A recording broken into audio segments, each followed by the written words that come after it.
भाजपा की नई योजना है तैयार, भाजपा ऑफिस में सभी नौजवान बनेंगे चौकीदार। विजय वर्गीय जी, आपका बेटा बल्ला बहुत बढ़िया चलाता है, अफसर पे बैट चला रहा था, उसको बीजेपी ऑफिस में क्यों नहीं सिक्योरिटी गार्ड बना देते हैं? मंत्री का बेटा बनेगा सेक्रेटरी, मंत्री का बेटा बनेगा बीसीसीआई का सेक्रेटरी, और किसान मजदूर का बेटा बनेगा भाजपा ऑफिस में सिक्योरिटी गार्ड। हाय रे हिपोक्रेसी। मोदी जी की हर बात को मान लिया देश के लोगों ने। मोदी जी ने कहा दीपक जलाओ तो देश ने दीपक जलाया, मोदी जी ने कहा बत्ती बुझाओ तो देश ने बत्ती बुझाया, मोदी जी ने कहा थाली बजाओ तो देश ने थाली बजाया। सब कुछ किया इस देश ने, लेकिन देश अब तक इंतजार कर रहा है कि मोदी जी जो हमको कहे थे उसमें से एक भी चीज पूरा नहीं किए हैं। अंग्रेजों के चापलूसों से भी मुक्त कराएंगे, इस बात को याद रखिएगा। इस बात को याद रखिएगा कि आपने देश के साथ जो खिलवाड़ किया है उस खिलवाड़ के खिलाफ हैं हम। उस खिलवाड़ के खिलाफ क्यों हैं हम? कि आपने इस देश को सपना दिखा करके, आपने इस देश के लोगों को उम्मीद जगा करके उनके साथ धोखा किया है। ये हम नहीं बोले थे, श्री श्री 108 श्री माननीय प्रधानमंत्री जी बोले थे कि हर साल 2 करोड़ नौकरी दी जाएगी। क्या मीडिया वाले? मोदी जी बोले थे ना कि हम बोले थे? अरे बोलिए ना महाराज, आपको भी बोलना पड़ेगा, याद रखिएगा इस बात को। सबकी बारी आएगी, इस बात को याद रखिएगा। अरे हमारे लिए क्या है, जब तक जेल में चना रहेगा, आना जाना लगा रहेगा, हमको कोई दिक्कत नहीं है, लेकिन बारी सबकी आएगी, इस बात को याद रखिएगा। कहे थे ना मोदी जी कि हर साल 2 करोड़ रोजगार देंगे, बोले थे कि नहीं बोले थे?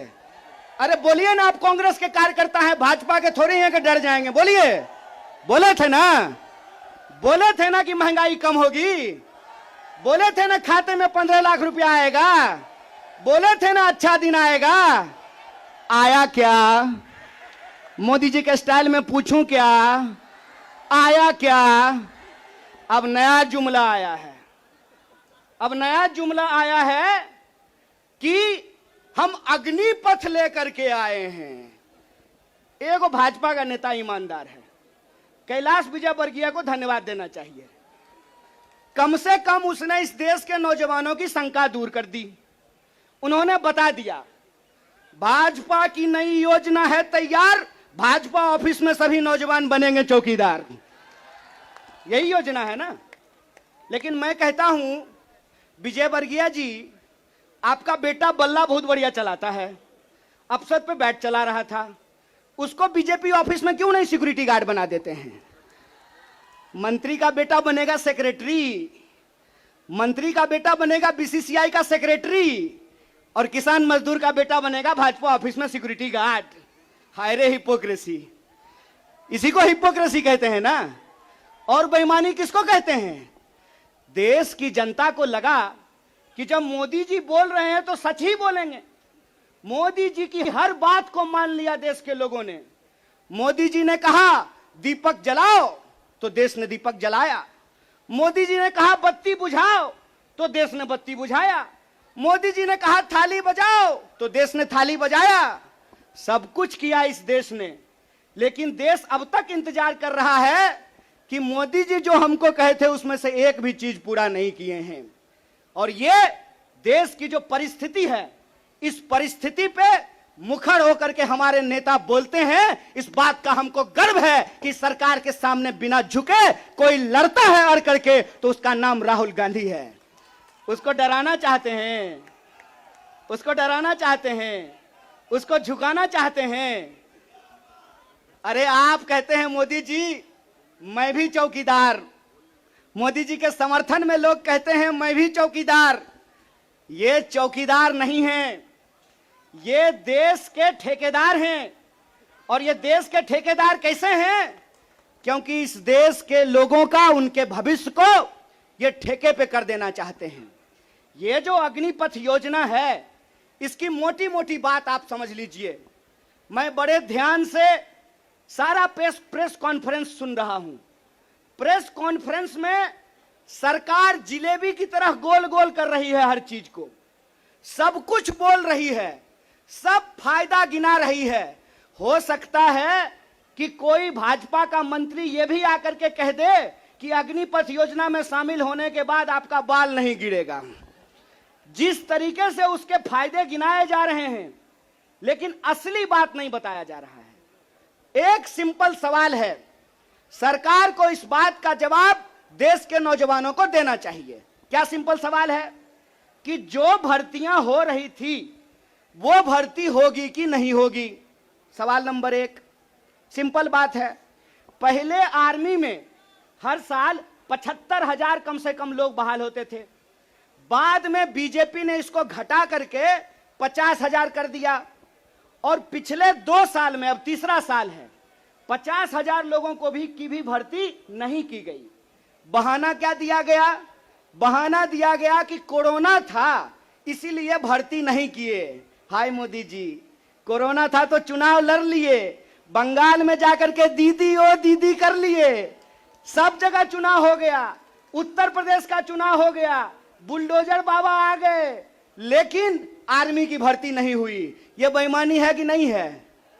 रोजगार देने में कोरोना है और चुनाव लड़ने में कोरोना नहीं है। और अगर आप बैकलॉग को देखेंगे, 50,000 को अगर मान लें तब भी 1.5 लाख बहाली होनी चाहिए थी। 1.5 लाख ये बहाली नहीं कर रहे हैं। 1.5 लाख बहाली ये करेंगे कि नहीं करेंगे इसको ये नहीं बता रहे हैं। ऊपर से ये एक नया योजना लेकर के आ गए हैं। तो एक ना छोटा सा कहानी हमको याद आ रहा है। बच्चा बहुत जोर जोर से रो रहा था, कहा मम्मी दूध पिला दो, दूध पिला दो। मम्मी उसको उठा करके अलमीरा पे बिठा दी। बच्चा मम्मी को यह नहीं कहता है कि मम्मी दूध पिला दो, बच्चा चिल्ला चिल्ला करके कह रहा है कि मम्मी अलमीरा से नीचे उतार दो, नीचे उतार दो। लोग मांग रहे थे हर साल 2 करोड़ नौकरी, इन्होंने हर साल 2 करोड़ नौकरी नहीं दी, ऊपर से एक नया योजना लेकर के आ गए हैं। पूरा का पूरा भाजपा के तंत्र को उसमें लगा दिए हैं कि आप बताइए कि अग्निपथ के क्या फायदे हैं। अरे सिंपल सी बात है, बिहार में कहावत है, नहाया हुआ शरीर और खाया हुआ शरीर नहीं छुपता है। जो चीज अच्छी होती है उसका फायदा बताने का जरूरत नहीं होता है। जो चीज में कोई खराबी होती है उसका खराबी छुपा करके, आपके घर पे कोई सामान बेचने के लिए आता होगा तो उस सामान का सब कुछ अच्छा अच्छा ही बताता होगा। आप ट्रेन में जब जाते होंगे, बस में जाते होंगे, तो जब जूसर बेचने वाला आता है तो एक संतरा से आपको 1 गिलास जूस निकाल करके दिखाता है, और वही जूसर जब आप घर पे लेकर के जाइएगा तो आधा गिलास जूस भी आपको आपके घर में नहीं निकलेगा। ये जो बेचने की मानसिकता होती है, इस बेचने की मानसिकता के खिलाफ हैं। ये सत्याग्रह 2 लोगों के बीच में है। जावेद अख्तर ने लिखा है, इस एक हमारी एक और उनकी मुल्क में है आवाजें दो आवाज है। एक वो आवाज है जो इस देश को बेचना चाहता है, वो देश के सरकार में बैठे हुए हैं। एक वो आवाज है जो देश को बचाना चाहता है, वो सड़कों पे खड़ा है, वो जंतर मंतर पे बैठा हुआ है, वो सत्याग्रह कर रहा है। और ये सत्याग्रह हम इसलिए कर रहे हैं कि सरकार के झूठ को हम समझ रहे हैं। झूठ क्या है? झूठ है कि ये लोग परमानेंट बहाली को बंद करने जा रहे हैं। परमानेंट बहालियां नहीं होगी। अगर ये परमानेंट बहाली करना चाहते हैं तो सिर्फ सेंट्रल गवर्नमेंट में 28 लाख पोस्ट खाली है।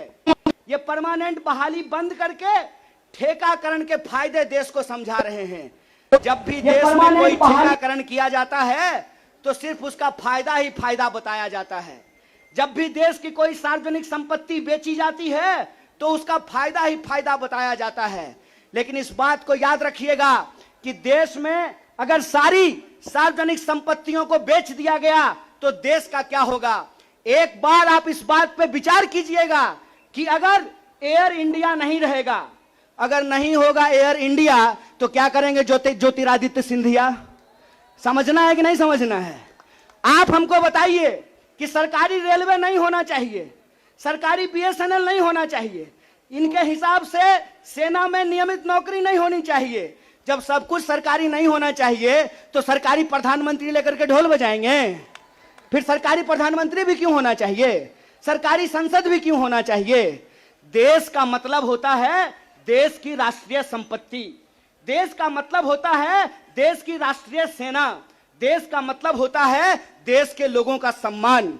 इसीलिए मैं आप तमाम लोगों से यह आग्रह करने के लिए आया हूं, कांग्रेस पार्टी की लड़ाई सिर्फ अपने नेता को बचाने की लड़ाई नहीं है, कांग्रेस पार्टी की लड़ाई इस देश को बचाने की लड़ाई है। वो देश जिस देश को गांधी ने बनाया है, जिस देश को नेहरू, मौलाना अबुल कलाम आजाद ने बनाया है, उस देश को बचाने की लड़ाई है।